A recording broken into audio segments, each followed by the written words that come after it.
ही घटना 1999 सालातली आहे. मी एक ट्रक ड्रायव्हर आहे. आम्हाला कधीकधी अशा भयानक गोष्टी दिसतात की असे वाटते हे काम सोडून द्यावे. रात्री अपरात्री जीवघेणे अनुभव येऊन सुद्धा आमच्या ट्रकचे चाक काही थांबत नाही. असाच एक अनुभव मी तुम्हाला सांगणार आहे, जो जवळपास 25 वर्षापूर्वी आमच्यासोबत घडला होता. पण त्याआधी आपणा सर्वांना एक विनंती आहे की या कथेतील भय अनुभवण्यासाठी कृपया हेडफोन वापरा. आणि जर कथा आवडली तर तुम्ही कुठून आहात आणि तुमचं नाव काय आहे हे कमेंटमध्ये जरूर कळवा. चला तर मग आता उशीर न करता ही कथा ऐकूया. माझं नाव गणेश आणि मला ट्रक चालवायला जवळपास 25 वर्ष झाली.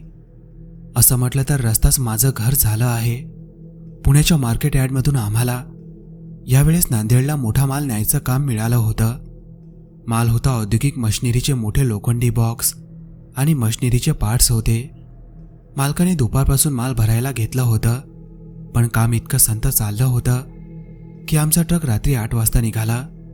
मालकाने सांगितलं होतं, गण्या, वेळेवर पोहोचवायचं आहे बरं का. नांदेडमध्ये मंगळवारी सकाळी माल उतरायला हवा. ठीक आहे, काळजी करू नका, मीही म्हणालो. पण खरं सांगायचं तर माल भरायला एवढा उशीर झाला की निघायलाच रात्रीचे 8 वाजले.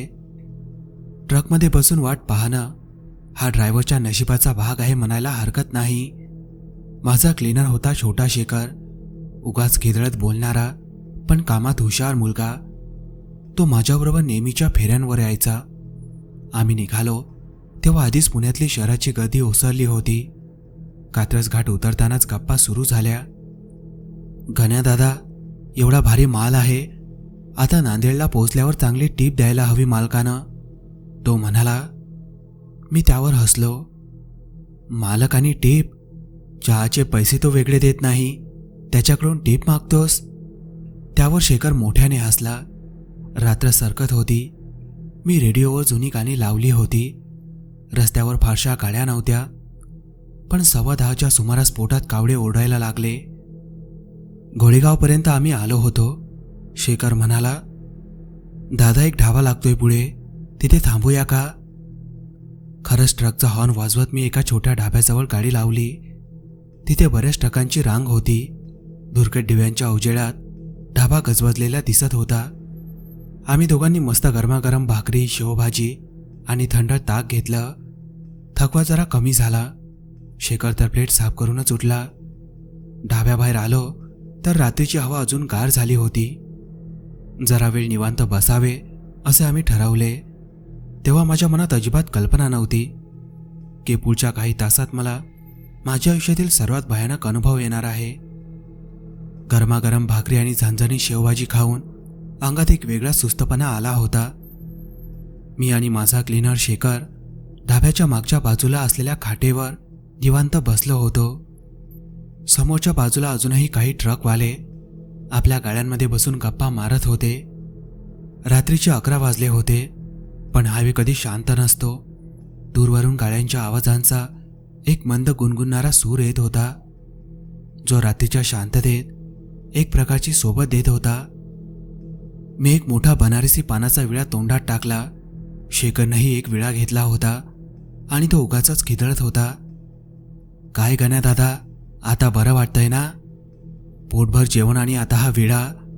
मी हसून मान हलवली. अरे, ट्रकवाल्यांचं नशीब हेच आहे, कधी जेवण मिळेल कधी नाही. मिळालं तर नशीबच समजायचे. आम्ही दोघे निवांत बसलो असतानाच माझ्या नजरेत एक दृश्य आलं. ढाब्यापासून काही अंतरावर अंधारात एक मोठा ट्रक थांबलेला दिसला. त्याचे हेडलाईट्स चालू होते, पण इंजिनचा आवाज बंद झालेला दिसत होता. त्या ट्रकमधून एक माणूस खाली उतरला. तो दिसायला थोडा रागीट आणि ताठ स्वभावाचा वाटत होता. त्यांनी खाली उतरून काहीतरी बोलण्यासाठी तोंड उघडलं. तेव्हाच अंधारातून 2 आकृत्या त्याच्या जवळ आल्या. एक म्हातारी बाई जी कमरेतून वाकलेली होती, हातात काठी घेऊन चालत होती आणि तिच्या पाठीवर एक जुनाट गोणी होती. आणि तिच्यासोबत एक लहान मुलगी, साधारण 6-7 वर्षाची. ती मुलगी खूपच अशक्त दिसत होती. तिच्या अंगावर जुने फाटलेले कपडे होते. मी आणि शेखरने एकमेकांकडे पाहिलं. भिकारी असतील बहुतेक, शेखर कुजबुजला. रात्रीच्या वेळी इकडे पण? इकडे कुठे राहत असतील जवळपास, मी सहजपणे म्हणालो. आम्ही पुन्हा पानाची चव घेत त्या दोघांकडे पाहत राहिलो. त्यांचा संवाद आम्हाला स्पष्ट ऐकू येत नव्हता, पण त्या बाईच्या हावभावावरून कळत होतं की ती त्या ट्रकवाल्याकडे काहीतरी मागत होती. तिचे हात जोडलेले होते आणि ती त्याला विनवणी करत होती. ती छोटी मुलगी पण तिच्या बाजूला उभी होती आणि तिनेही आपला हात पुढे केला होता, काहीतरी मागत असल्यासारखं. तो ट्रकवाला माणूस मात्र रागात दिसत होता. त्याचे हातवारे आक्रमक होते. तो त्यांना हाकलून लावण्याचा प्रयत्न करत होता. तो काहीतरी मोठ्याने बोलला, पण त्याचा आवाज वाऱ्याच्या वेगामुळे आमच्यापर्यंत स्पष्ट पोहोचला नाही. चालते व्हा लवकर इथून, असं तो रागात म्हणत असावा असा मला अंदाज आला. तो माणूस त्यांना हाकलून लावत होता, पण ती म्हातारी बाई आणि ती मुलगी काही केल्या मागे हटत नव्हत्या. ती बाई अजूनही हात जोडून उभी होती. त्या माणसाचा राग आता वाढला. त्याच्या चेहऱ्यावरची चिडचिड आम्हाला इतक्या लांबूनही जाणवत होती. अचानक त्याने आपला हात उचलला आणि त्या म्हाताऱ्या बाईला जोरदार धक्का दिला. ती बाई धडपडत खाली पडली. तिच्या पाठीवरची गुणी बाजूला पडली आणि त्यातल्या जुन्या वस्तू बाहेर पडल्या. मी आणि शेखर दोघेही खाटेवरून किंचित उठून बसलो. अरे मारतोय की काय, शेखरने विचारलं. मी त्याच्याकडे पाहिले, पण माझ्या मनात थोडी चलबिचल सुरू झाली होती. तो माणूस त्या बाईवर ओरडत होता. ती मुलगी मात्र शांतपणे उभी होती. तिने आपला हात पुढेच ठेवला होता. त्या माणसाने तिलाही झिटकारण्याचा प्रयत्न केला. त्याने हात बाजूला केला, पण ती मुलगी हटेना. आणि मग अचानक जे घडलं ते पाहून आमच्या अंगावर अक्षरशः काटा आला. ती लहानगी मुलगी अचानक त्या माणसाच्या हातावर झेपावली आणि तिने त्याच्या हातावर जोरदार चावा घेतला. आणि मग एक भयानक किंकाळी त्या माणसाच्या तोंडातून बाहेर पडली. ती किंकाळी इतकी तीक्ष्ण आणि भयानक होती की आमच्यापर्यंत ती स्पष्ट ऐकू आली. ढाब्यावरील सर्व गप्पा थांबल्या. काही ट्रक चालक बाहेर आले आणि गोंधळून इकडे तिकडे पाहू लागले. त्या आवाजाने वातावरण एकदम शांत झालं. आम्ही दोघेही जागेवरून उठून उभे राहिलो. काय झालंय रे बाबा, मी शेखरला विचारलं. चल बघू काय झालंय ते. आम्ही धावत त्या दिशेने गेलो. जसजसे आम्ही जवळ जात होतो तसतसा तो माणूस अजूनही ओरडत असल्याचा आवाज येत होता. तो आपला हात पकडून उभा होता. त्याच्या डोळ्यात राग आणि वेदना दोन्हीही होत्या. तो ओरडत होता, साली, माझं बोट तोडलं की काय. त्याने हात पुढे केला. त्या लहानग्या मुलीला त्याने पकडलं आणि एक जोरदार थापड मारली. धप्पा असा आवाज आला. ती मुलगी खाली पडली. त्या म्हाताऱ्या बाईने त्याला थांबवण्याचा प्रयत्न केला, पण त्याने तिलाही ढकलून बाजूला केलं. आम्ही तिथे पोहोचलो आणि धावत धावत त्याच्या जवळ गेलो. अरे काय करतोयस, ती छोटी मुलगी आहे, मी ओरडलो. तो माणूस वेदनेने आपला हात पकडून होता. अहो, या पोरीने चावा घेतलाय माझ्या हातावर, बघा काय चावा आहे हा. त्याने आपला हात पुढे केला आणि जे दृश्य आम्ही पाहिलं त्याने आमच्या काळजाचा ठोका चुकला. त्याच्या हातावर एक खूप खोल जखम होती, लहान मुलीच्या दातांनी सावलेली. ती जखम अजिबात दिसत नव्हती. ती जखम एखाद्या हिंस्र प्राण्याने चावल्यासारखी दिसत होती. मांस फाटून बाहेर आलेलं होतं आणि त्यातून रक्त वाहत होतं. त्या जखमेचा आकार आणि खोली पाहून आम्ही दोघेही गोंधळून गेलो. इतकी लहान मुलगी इतका खोल चावा कसा घेऊ शकते, हा प्रश्न आमच्या दोघांच्याही डोक्यात एकाच वेळी आला. आणि मग आम्ही त्या मुलीकडे पाहिलं.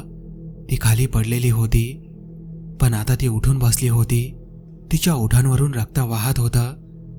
तिने रक्त चाकल्यासारखं ओठ पुसलं. तिच्या डोळ्यात एक विचित्र प्रकारचा आनंद होता. तिने तिचे डोळे आमच्याकडे केले. ते डोळे, त्यात कोणताही मानवी भावना नव्हती. तिचे ओठ अजूनही रक्तरंजित होते आणि ती ते वारंवार चाटत होती. तिच्या चेहऱ्यावर एक भयानक क्रूर स्मित हास्य होतं. तिने त्या माणसाकडे पाहिलं आणि पुन्हा एक विचित्र गुरगुरल्यासारखा आवाज केला. तो आवाज ऐकून आमच्या अंगावर अक्षरशः काटा उभा राहिला. अरे काय करतोयस तू, शेखर घाबरून म्हणाला. मी त्या माणसाकडे पाहिलं. अहो जाऊ द्या, लहान पोर आहे ती, जाऊ द्या तिला. लहान पोर, तुम्हाला वाटतं की ही लहान पोर आहे? बघा माझ्या हातावर, वाघीण आहे ती, वाघीण. चावा बघा कसा घेतलाय. तो माणूस अजूनही रागात होता. मी आणि शेखरने त्याला शांत करण्याचा प्रयत्न केला. अहो जाऊ द्या, तुम्ही दवाखान्यात जा, तिला काही करू नका. शेखरने त्याच्या खिशातून 10 रुपयांची नोट काढली. हे घ्या माई, काहीतरी खा आणि पोरीला घेऊन जा. ती म्हातारी बाई अजूनही घाबरलेली होती, पण त्या मुलीने मात्र आमच्याकडे पाहिलं. तिचे डोळे अजूनही तसेच होते, त्यात कोणतीही दया नव्हती. ती आमच्याकडे गुरगुरत पाहत होती. ती 10 रुपयांची नोट घेऊन तिने फाडून टाकली. अरे काय करतेस तू, मी ओरडलो. तिने पुन्हा आमच्याकडे पाहिलं आणि एक भयानक थंड हास्य दिलं. ती तिच्या आजीसोबत दूर गेली, पण ती वारंवार मागे वळून आमच्याकडे पाहत होती. तिच्या डोळ्यात एक प्रकारची धमकी होती. ती दिसेनाशी झाली, पण तिचा चेहरा आणि तिचे डोळे माझ्या डोक्यात घर करून बसले होते. मी आणि शेखर दोघेही शांतपणे आपल्या खाटेवर परत आलो. काय होतं रे ते, शेखरनं विचारलं. मी काही बोललो नाही. एवढी छोटी मुलगी, पण किती राग आला तिला. मी विचार करत राहिलो.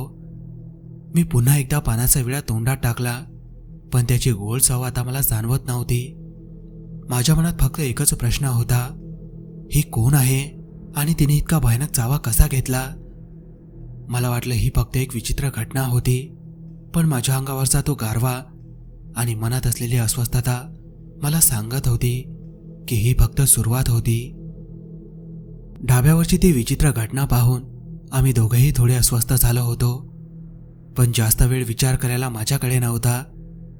आम्ही जवळपास अर्धा तास तिथे घालवला होता आणि नांदेडला माल वेळेत पोहोचवायचं मोठं टेन्शन माझ्या डोक्यात होतं. चल शंकर, आता निघूया, मी त्याला म्हटलं. या भानगडीत आपला खूप वेळ गेलाय. शेखरही माझ्यासोबत होता. हो दादा, चला लवकर, निघालो तर वेळेवर पोहोचू. आम्ही ट्रक चालू केला. ढाब्यापासून निघाल्यानंतर मी गाडीचा वेग वाढवला. पुण्याच्या मार्केट यार्डमधून निघाल्यापासून आम्ही सुपेघोळ घाटातून जाणार होतो. पुढच्या 1 तासात आम्हाला घाट लागणार होता. रात्रीचे 12:30 वाजले होते. रस्त्यावर वर्दळ बरीच कमी झाली होती. फक्त काही लांब पल्ल्याच्या गाड्या आणि तुरळक ट्रक दिसत होते. मी स्टेअरिंगवर हात ठेवले आणि माझे कान रेडिओवर होता, पण माझं मन मात्र त्या मुलीच्या डोळ्यात अडकून राहिलं होतं. तिच्या डोळ्यातील ती हिंस्रता, तिच्या ओठावर लागलेले रक्त, मला तो प्रसंग आठवला की अजूनही माझ्या अंगावर काटा उभा राहतो. अरे ती पोरगी, ती कशी होती रे. असं वाटलं जणू काही माणूस नसून एखादं जनावरच आहे. मी सहजपणे शंकरला विचारलं. हो ना दादा, मी तर नुसता बघतच राहिलो. देवा, काय चावा घेतला होता त्या माणसाच्या हातावर. लहान पोरीच्या दातांनी इतकी खोल जखम कशी होऊ शकते. शेखरच्या आवाजात अजूनही भीती होती.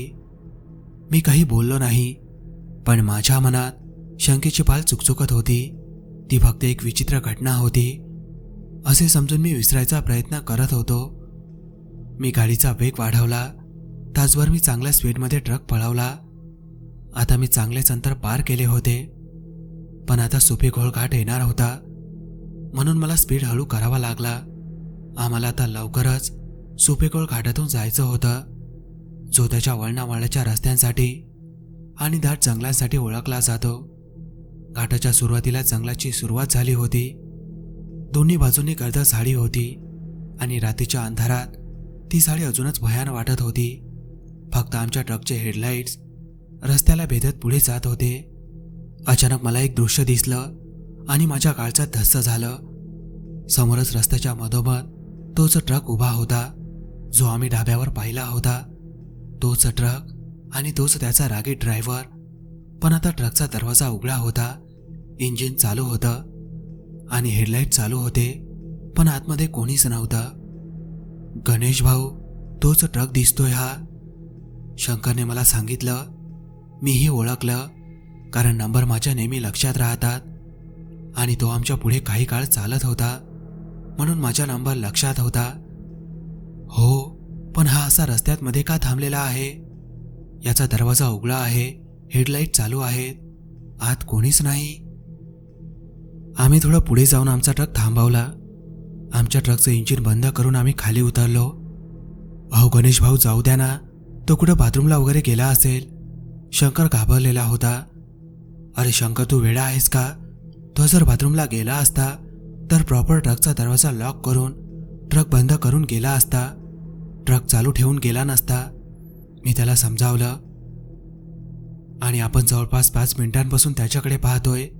इतक्या वेळ तो आला असता, तो जवळच गेला असता तर. आम्ही दोघांनी ट्रकवर हात वाजवला. अहो भाऊ, भाऊ, पण कोणीच आजूबाजूने येईना. काहीच आवाज येईना. जंगलाच्या शांततेमुळे आमचा आवाज अजूनच गोंधळलेला वाटत होता. आम्ही दोघेही एकमेकांकडे पाहू लागलो. त्या शांततेत एक प्रकारची अमानवीय भयानता जाणवत होती. आजूबाजूला फक्त रातकिड्यांचा आवाज आणि दूर कुठेतरी कुत्र्याच्या भुंकण्याचा अस्पष्ट आवाज येत होता. आणि मग अचानक त्या जंगलामधून एक जोरदार, एका माणसाच्या किंचाळण्याचा, विव्हळण्याचा आवाज आला. तो आवाज इतका भयानक आणि वेदनादायक होता की आम्ही दोघेही जागेवरच थिजलो. हा तोच माणूस आहे. तोच आहे ना तो? शंकरच्या तोंडून शब्द बाहेर पडले. हो, तोच आहे. मी घाबरून म्हणालो. काय झालं असेल रे त्याला? गणेश भाऊ, मला तर खूप भीती वाटत आहे. काय प्रकार आहे हा? तो बाथरूमला गेला असेल आणि त्याला एखाद्या हिंस्र प्राण्याने पकडलं तर नसेल ना? शंकरचा चेहरा भीतीने पांढरा झाला होता. पण माझ्या मनात का कुणास ठाऊक वेगळ्याच शंकेची पाल चुकचुकत होती. गणेश भाऊ, मी एक काम करतो, बॅटरी घेऊन मी जाऊन बघतो, शंकर म्हणाला. त्याचा आवाज थरथरत होता. तुम्ही ट्रकमध्ये बसा, ट्रक चालू ठेवा. मी आपल्या ट्रकमधली गाडी घेऊन जातो. तुम्ही गाडी चालूच ठेवा. जर काही गडबड वाटली तर ट्रक पळवा. मी चालत्या ट्रकमध्ये बरोबर येईल. शंकर, हे बघ, जास्त आतमध्ये जाऊ नकोस. थोडं जा, बघ आणि लगेच ये. लवकर परत ये. मी त्याला सूचना दिली. शंकरने बॅटरी घेतली. तो माझ्याकडे पाहून हसला. पण ते हसू भीतीने भरलेलं होतं. तो हळूहळू किंचित भीत त्या झाडाच्या दिशेने गेला. झाडी तो दिसेनासा झाला. मी माझ्या ट्रकमध्ये बसलो. मी माझ्या इंजिनचा आवाज ऐकत होतो. माझ्या मनात फक्त एकच गोष्ट होती, शंकरला काही होता कामा नये.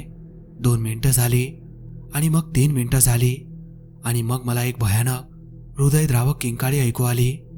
माझ्या छातीत धस्स झालं. ती किंकाळी शंकरची होती. पण लगेच पुढच्या क्षणी शंकर मला डोळ्यासमोर दिसला. तो झाडीतून धावत आला. त्याच्या चेहऱ्यावरची भीती पाहून मला कळलं की काहीतरी भयानक घडलं आहे. त्याच्या तोंडून शब्द फुटत नव्हते. तो धावत माझ्याकडे आला आणि धावत आल्यानंतर आधी त्याला उलटी झाली. शंकर, काय झालं? मी म्हटलं. भाऊ, ट्रक चालू करा. चला चला, पळा इथून. तो जोरजोरात ओरडला. तो धावत धडपडत माझ्याकडे येत होता. तो इतका पटकन ट्रकमध्ये बसला की बस. गणेश भाऊ, चला, ट्रक थांबवू नका. अरे पण झालं काय? मी विचारलं. तो म्हणाला, तुम्ही काहीही बोलू नका, आधी ट्रक चालवा. त्याला अजूनही उलटी होत होती. तो धडधडत होता आणि त्याच्या चेहऱ्यावर घामाचे थेंब साचले होते. मी ट्रक चालू केला आणि जोरात पुढे नेला. मी गाडीचा वेग वाढवला. अरे पण काय झाले आणि काय पाहिलं तू? मी त्याला विचारलं. गणेश भाऊ, खूपच भयानक दृश्य बघितलं. त्याचा आवाज थरथरत होता. तो माणूस तिथे मेलेल्या अवस्थेत पडलेला होता. अरे मग पोलिसांना फोन करू ना आपण. एखाद्या प्राण्याने पकडलं का त्याला? मी विचारलं. नाही भाऊ, प्राण्याने नाही पकडलं. मग कोणी? मी विचारलं. ती घोडेगाव धाब्यावरची छोटी मुलगी आणि ती म्हातारी होती ना, त्यांनी. काय बोलतोस? वेळावेळा झाला काय? आपण किती किलोमीटर लांब आलेलो आहोत त्यांच्यापासून. त्या इथं कसं काय येतील? तुला काहीतरी भात झाला असेल. मी त्याला समजावण्याचा प्रयत्न केला. नाही भाऊ, मी एकदम खरं बोलतोय, तो म्हणाला. त्याचा आवाज थरथरत होता. मी जेव्हा आवाजाच्या दिशेने हळूहळू चाललो होतो तेव्हा मी झाडाच्या आडून बघितलं. तो बलदंड माणूस जमिनीवर झोपलेला होता आणि ती म्हातारी त्याच्या डोक्याशी बसलेली होती. एक मोठा दगड घेऊन त्याच्या डोक्याची कवटी फोडत होती आणि त्याच्या डोक्यातला काहीतरी खात होती. आणि ती छोटी मुलगी तिथे त्याच्या छातीवर बसली होती आणि अक्षरशः त्याच्या छातीमधलं काहीतरी रक्ताळलेलं काढून खात होती. शंकरचा चेहरा भीतीने पांढरा झाला होता. त्याच्या तोंडून शब्द बाहेर पडत नव्हते. त्याचे शरीर धडधडत होते. त्याच्या कपाळावरून घामाचे थेंब खाली पडत होते. त्या माणसाचे प्राण गेलेले होते. इतकं भयानक दृश्य होतं ते. बाप रे! हे ऐकून माझ्या डोळ्यासमोर अंधार आला. मला तो प्रसंग आठवला जेव्हा त्या मुलीने त्या माणसाच्या हातावर केलेली खोल जखम मला आठवली. माझ्या अंतर्मनाने तेव्हाच सांगितलं होतं की हे काहीतरी अमानवीय आहे. ती माणसं नव्हती, ते काहीतरी वेगळं होतं. माझ्या हातातलं स्टेअरिंग थरथरायला लागलं. आम्ही ट्रक चालवला आणि थोड्याच वेळात आम्हाला समोर तीच छोटी मुलगी रस्त्याच्या मधोमध रडताना दिसली. माझं तर काळीच फुटून बाहेर येईल की काय असं मला वाटायला लागलं होतं. माझ्या अंगावरचे प्रत्येक केस उभे राहिले. शंकर घाबरून म्हणाला, गणेश भाऊ, तीच मुलगी दिसते आहे. त्यांचा आवाज थरथरत होता. जणू काही त्याला श्वास घेता येत नव्हता. मी माझी भीती लपवण्याचा प्रयत्न केला. माझ्या छातीत धडधडत होतं, पण मी उगाचच त्याला धीर दिला. नाही रे, ती नसेल. मी त्याला शांत करण्याचा प्रयत्न केला, पण शंकरने माझ्या बोलण्याकडे दुर्लक्ष केलं. तो माझ्या कानात हळूच म्हणाला, अहो बघा ना, तोच फाटलेला फ्रॉक, तेच मानेपर्यंतचे केस. गणेश भाऊ, तुम्ही ट्रक अजिबात थांबवू नका, अजिबात नाही. त्याच्या डोळ्यातली भीती पाहून मलाही कळालं की आता मागे फिरणं शक्य नाही. पण त्याचवेळी माझ्या डोक्यात एक विचार आला, ती खरंच माणूस नाहीये. रात्रीच्या वेळी ट्रकच्या हेडलाईटमध्ये ट्रकमध्ये कोण बसलेला आहे हे सहजासहजी दिसत नसते. तिने नक्कीच आम्हाला ओळखले नव्हते. ती नक्कीच माणूस नव्हती. ते एक वेगळं स्वरूप होतं. हे तर आतापर्यंत मला कळलेलं होतं. म्हणून तिचं मानवाप्रमाणे आम्हाला छळण्याचं काम चालू होतं, जेणेकरून आम्ही ट्रक थांबवावा. ती मोकळ्या मनाने रडत होती, पण मला तो फक्त तिचा एक अभिनय वाटला. मनात भीती खूप होती, पण मला इथून वाचायचं तर होतंच. म्हणून मी एक प्लॅन केला. मी ट्रकचा वेग हळू केला, जेणेकरून तिला वाटेल की आम्ही ट्रक थांबवणार आहोत. तिच्या जवळजवळ जसा ट्रक आला तसाच मी अचानक गिअर टाकला आणि ट्रकचा स्पीड वाढवला. तिच्या बाजूने ट्रक भरधाव वेगाने निघाला आणि आता आपसुकच माझी नजर आरशात गेली. तेव्हा मला रस्त्यावर आमच्याकडे आश्चर्याने बघत असलेली ती दिसली आणि थोड्याच वेळात तिच्या डोळ्यात आलेला राग मला दिसला. तिचा तो चेहरा पाहून माझ्या अंगावर काटा आला. ती माणसं नव्हती, ती एक भयानक गोष्ट होती. आणि काय आश्चर्य, 4 पायांवर जणू काही एखाद्या प्राण्याच्या वेगाने ती पुन्हा झाडीत पळून गेली. माझं हृदय आता धडधड वाजायला लागलं होतं. जणू काही ते माझ्या छातीतून बाहेर येईल. मला आता धोका टळलेला वाटत होता, पण आज जणू आमच्यासाठी वाईट दिवस होता. शंकरच्या चेहऱ्यावर भीती स्पष्ट दिसत होती. त्याचे डोळे मोठे झाले होते आणि तो माझ्याकडे पाहत होता. गणेश भाऊ, मला वाटतं की त्या दोघी नक्कीच माणूस नव्हत्या. त्या माणसाचा पिच्छा करत त्या ट्रकमध्ये चढल्या असतील आणि कसे तरी त्याला उतरवून त्यांनी त्याची शिकार केली. आता मला गोष्टी लक्षात येत आहेत आणि आता त्या माझ्या मागावर आहेत. तो धापा टाकत म्हणाला. मी त्याच्याकडे आश्चर्याने पाहिलं. अरे शंकर, आपल्या मागावर का? त्या दोघींनी तुला बघितले होते का? नाही गणेश भाऊ, त्या दोघींनी मला बघितलं नव्हतं. त्या त्याला खाण्यात मग्न होत्या, त्यामुळे त्यांनी माझी आरोळी सुद्धा ऐकली नाही. शंकर बोलता बोलता रळकुंडीला आला. पण गणेश भाऊ, मी जिथून जेव्हा जोरात पळालो तेव्हा तिथे रस्त्याच्या बाजूला असलेल्या झाडांना काटे होते, असे म्हणत त्याने त्याचा पाय दाखवला. त्याच्या पायावर काट्याच्या जखमा होत्या आणि रक्ताचे ओघळ खाली जमिनीपर्यंत पोहोचले होते. मी त्याच्या डोळ्यात डोळे घालून पाहिले.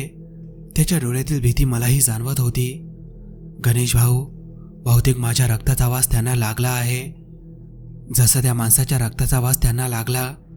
आणि जेव्हा त्या मुलीने त्याचा चावा घेतला होता आणि तेव्हाच त्यांनी इतके लांबपर्यंत त्याचा पिच्छा केला, तसे त्यांना आता माझ्या रक्ताचा वास लागला आहे. शंकर घाबरत बोलला. मला माहीत नाही की हा नक्की काय प्रकार आहे, पण हे खूप अमानवी आहे गणेश भाऊ, एवढं मात्र नक्की. तो घाबरून म्हणाला. शंकरचे बोलणं ऐकून एक थंड लहर माझ्या अंगातून गेली. हे संकट आमच्यावर का ओढवलं नशिबाला दोष देत आम्ही विचार करत राहिलो. 2 मिनिटे झाली असतील. तोच समोर रस्त्यावर झाडीतून एक कमरेत वाकलेली काठी टेकत आकृती रस्त्याच्या मधोमध येऊन थांबलेली आम्हाला दिसली आणि आमच्याकडे रोखून पाहत होती. ती कोण होती हे समजायला आम्हाला वेळ लागला नाही. हातात काठी टेकत ती थेट आमच्याच दिशेने चालत येत होती. दोघेही थरथरत होतो. ट्रक थांबल्यामुळे बाहेरच्या भयानक शांततेने त्यांना जास्तच घाबरवले होते. शंकर घाबरून जवळपास रळकुंडीला आला होता. गणेश भाऊ, हे काय चालू आहे? ह्या दोघी तर आपला पिच्छा सोडत नाहीये, तो थरथरत्या आवाजात म्हणाला. मी त्याला धीर देत म्हटलं, थांबणार नाही आपण, अजिबात नाही थांबणार. पण माझ्या मनात अजूनही भीती होती. तिचा आणि त्या मुलीचा पाठलाग इथपर्यंत काय चालू होता हे आता मला चांगलेच लक्षात आले होते. मी गाडीचा वेग वाढवला. शंकर माझ्याकडे बघत होता. गणेश भाऊ, आता काय करायचं? ती तर रस्त्याच्या एकदम मधोमध उभी आहे. त्याच्या डोळ्यातील भीती स्पष्ट दिसत होती. त्याचे डोळे मला सांगत होते, जर ती माणूस असेल तर. पण माझ्या मनात वेगळेच विचार येत होते. मी ठरवले की थांबू नये. ती माणूस नक्कीच नव्हती. हे नक्की सामान्य नव्हतं. माझ्याकडे दुसरा कोणताही पर्याय नव्हता. मी निर्णायकपणे स्टेअरिंगवर हात ठेवला आणि गाडीचा वेग वाढवला. त्या म्हातारीला थेट उडवून पुढे जाण्याचा निर्णय घेतला. माझ्यासाठी हा धाडसी निर्णय होता. पण माझ्या आणि शंकरच्या जीवापेक्षा जास्त महत्त्वाचं काहीच नव्हतं. मी डोळे मिटले आणि देवाचं नाव घेतलं. माझ्या ओठांमध्ये मंत्राचा जप सुरू झाला. माझं हृदय इतक्या वेगाने धडधडत होतं की त्याचे धक्के मला माझ्या छातीतून थेट स्टेअरिंगपर्यंत जाणवत होते. मी स्टेअरिंगवरची पकड घट्ट केली. माझ्या हातांच्या नसा ताणल्या गेल्या. शरीरातला प्रत्येक स्नायू कठोर झाला होता.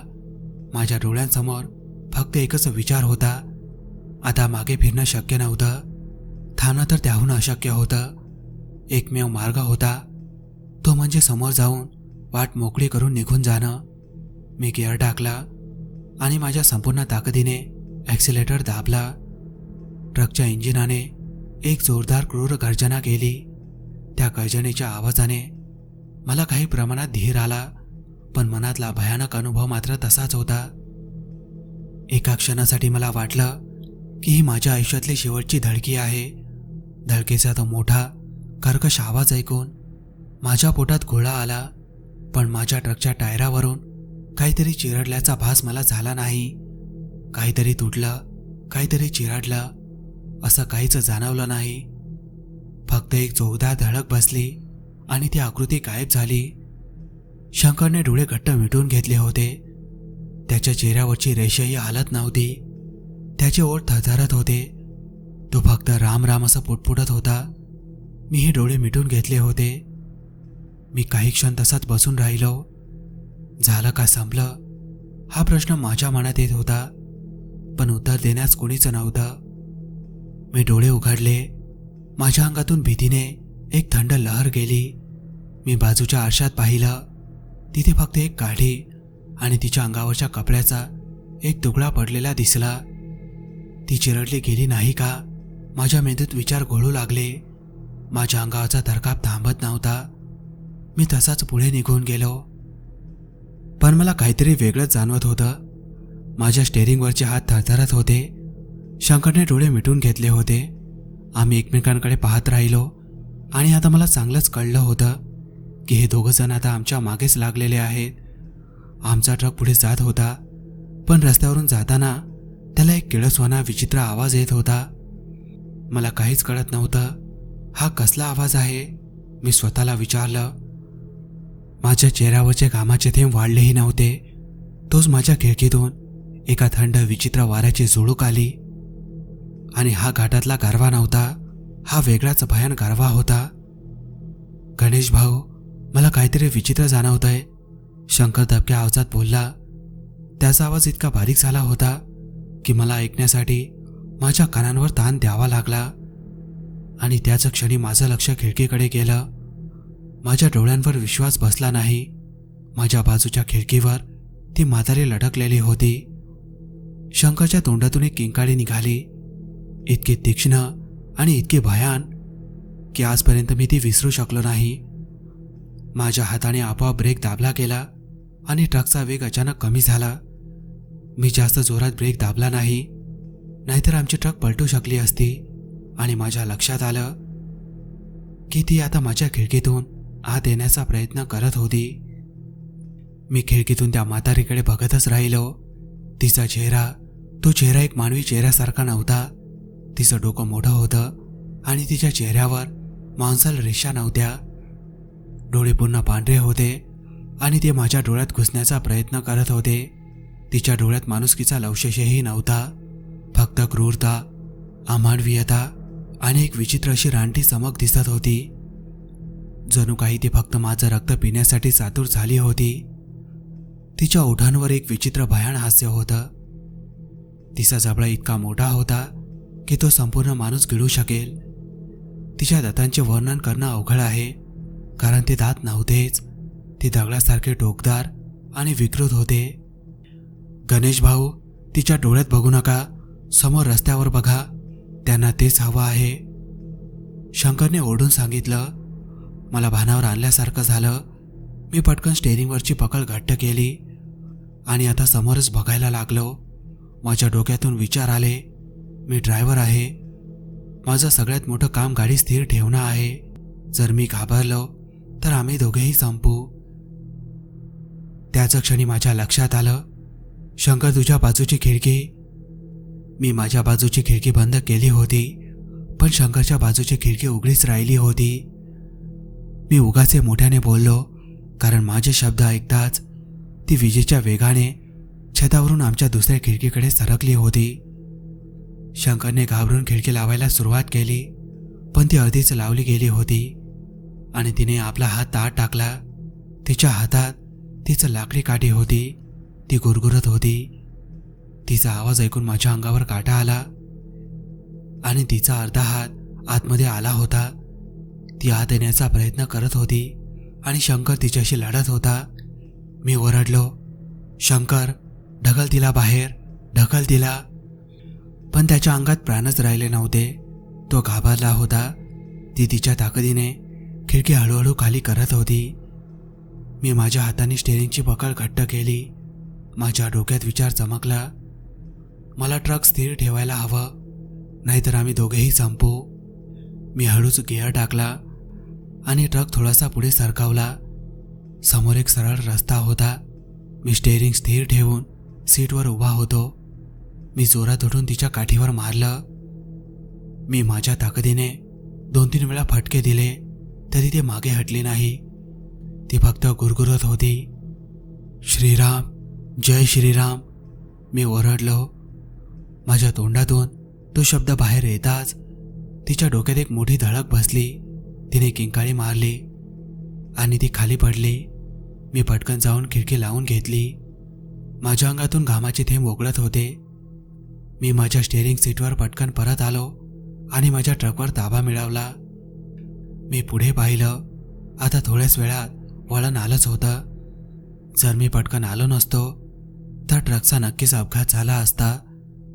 मी कसंबसा स्वतःला सावरत ब्रेकनी स्पीड कमी करून वळणावरून गाडी घेतली आणि तिथून पुढे तर मी सुसाट सुटलो. आणि घाट संपला तेव्हाचा श्वास घेतला.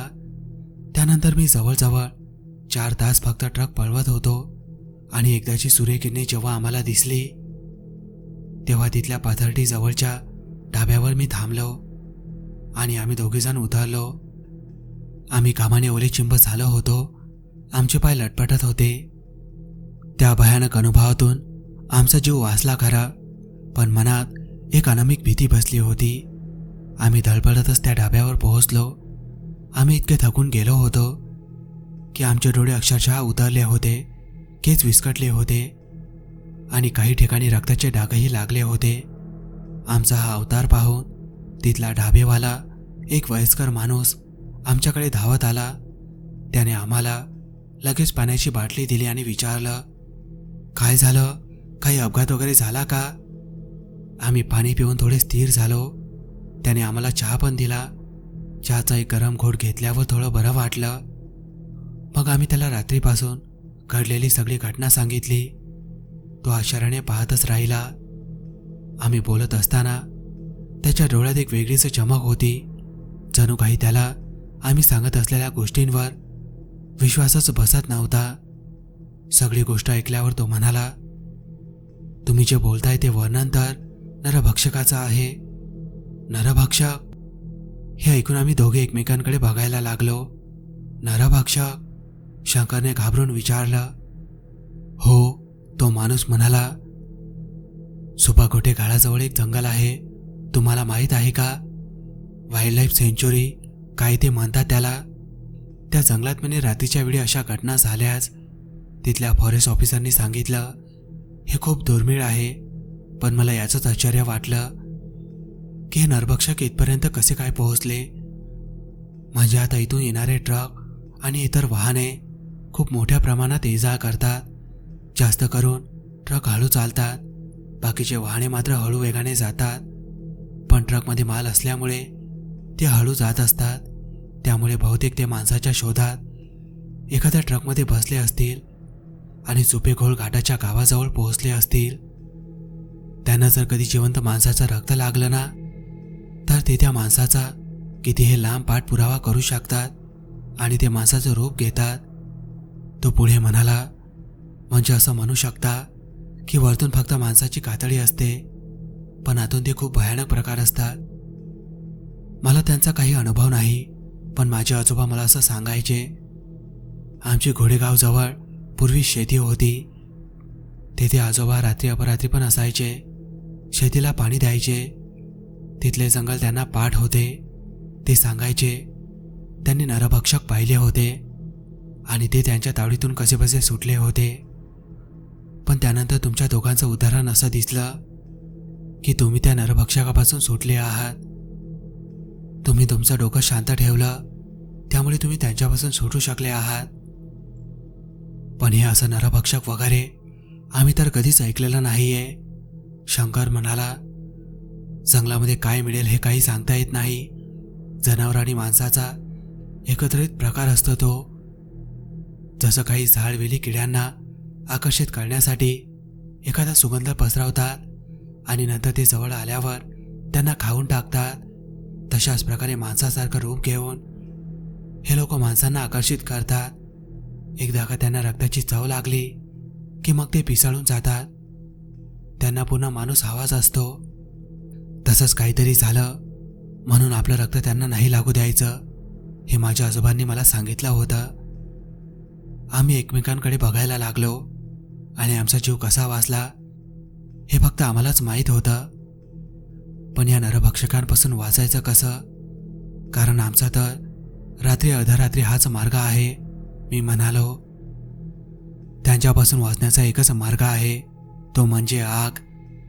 तो वयस्कर माणूस म्हणाला, तुम्ही तुमच्याजवळ काळी पेटी, लायटर, कंदील अशा प्रकारचं काहीही ठेवायचं जे आगीशी संबंधित असेल. मग ते तुमच्याजवळ येत नाहीत, त्या आगीला खूप घाबरतात. तो वयस्कर माणूस आम्हाला अशा पद्धतीने माहिती देत होता. आम्ही त्याचे आभार मानले आणि त्याच्या डाब्यातून भरपूर काळी पेट्या विकत घेतल्या. एक छोटा कंदील पण विकत घेतला आणि तो आम्ही लगेच आमच्या ट्रकमध्ये लावून ठेवला. आता आम्ही कुठेही प्रवासाला निघालो तरी भरपूर कंदील सोबत ठेवायचो आणि त्यात रॉकेल भरून ठेवायचो.